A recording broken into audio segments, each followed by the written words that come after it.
Price the Lord. Welcome to word of life. இன்றைக்கு இயேசு கிறிஸ்து செய்த 5வது அற்புதத்தை தான் இந்த நேரத்தில் தியானிக்க போகிறோம். மத்தேயு 14வது அதிகாரம் 22வது வசனத்திலிருந்து 30 வசனங்களில் இந்த அற்புதம் விவரிக்கப்பட்டிருக்கிறது. அதாவது இயேசு கிறிஸ்து 5000 புருஷர்களை 5 அப்பம் 2 சிறுமீன்களை கொண்டு போஷித்து அனுப்பிச்சதுக்கு அப்புறமா தன்னுடைய சீஷர்களை பார்த்து சொல்கிறாரு, நீங்கள் அக்கறைக்கு போங்கன்னு சொல்லி அவங்கள துரிதப்படுத்தி அனுப்பி விடுகிறார். இயேசு பின்பாக தனித்திருந்து ஜெபித்து கொண்டிருக்கிறார். அப்போ இவங்க படகுல ஏறி போகும்பொழுது நடுக்கடலில் படகு போயிடுது. காற்று எதிர்காற்றாக இருக்கிறது. படகு அலைகளினால் அலைவுபடுகிறது. இப்போ எல்லாரும் பயந்துடுறாங்க, என்ன நடக்கும்னு தெரியல. அப்போ காலையில் ஒரு 3 மணிலேருந்து 6 மணி அந்த டைமுக்கு இயேசு கிறிஸ்து தாமே கடலின் மேலே நடந்து வரார். இதை பார்த்த உடனே சீஷர்கள் எல்லாம், ஐயோ ஆவேசம், ஏதோ பேய் வருது அப்படின்னு சொல்லிட்டு பயப்படுறாங்க. கர்த்தர் சொல்கிறாரு, நான் தான், பயப்படாதிருங்கள், திடன் கொள்ளுங்கள்னு சொல்கிறார். அப்போ பேதுரு கேட்குறாரு, கர்த்தாவே இது நீரே ஆனால் நான் இந்த கடலின் மேலே தண்ணீரின் மேலே நடந்து வர எனக்கு கிருபை செய்யுங்கன்னு சொல்லும் பொழுது கர்த்தர் சொல்கிறாரு, வா வா என்னிடத்துல வான்னு சொல்கிறாரு. அப்போ பேதுரு படகுலேருந்து இறங்கி அந்த கடலின் மேலே நடக்க முடியுது.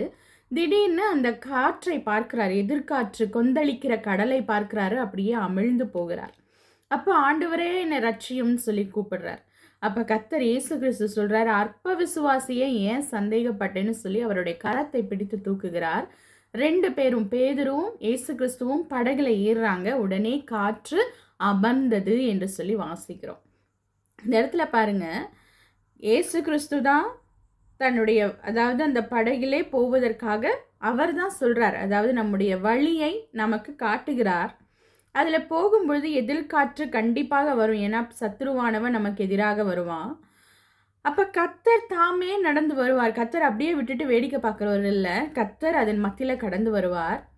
அப்போ பேதுருவை போல் நம்ம என்ன செய்வோம், கர்த்தாவே இது நீரே ஆனால் நான் நடந்து வந்து ஜெயிக்கணும். அப்போ போகும்பொழுது நம்முடைய ஃபோக்கஸ் எல்லாம் இயேசு கிறிஸ்துவை மாத்திரம் பார்த்திருந்தால் நம் கடலிலே மூழ்க மாட்டோம். அதை விட்டுட்டு நம்ம சுற்றியும் சுற்றி பார்க்கும்போது கடலில் மூழ்க போகிறோம். அப்போ உடனேயும் பேதுரு என்ன செய்தார், ஆண்டவரே என்னை ரட்சியும்னு சொன்னார். உடனே இயேசு கிறிஸ்து கரத்தை பிடித்து தூக்கினார். 2 பேரும் படகுல வந்து சேர்ந்தாங்க.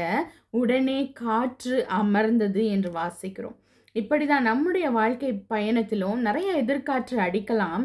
அதை எல்லாம் பார்க்காதபடி நமக்கு முன்பாக நமக்காக எழுந்து வந்து நிற்கிற கர்த்தரை பார்த்து நாம் பயணிக்கும் பொழுது அந்த காற்றெல்லாம் நமக்கு முன்பாக அமர்ந்து போகும்படி கர்த்தர் கட்டளையிடுவார். கர்த்தர் தாமே ஒவ்வொருவரையும் ஆசீர்வதிப்பாராக. God plus.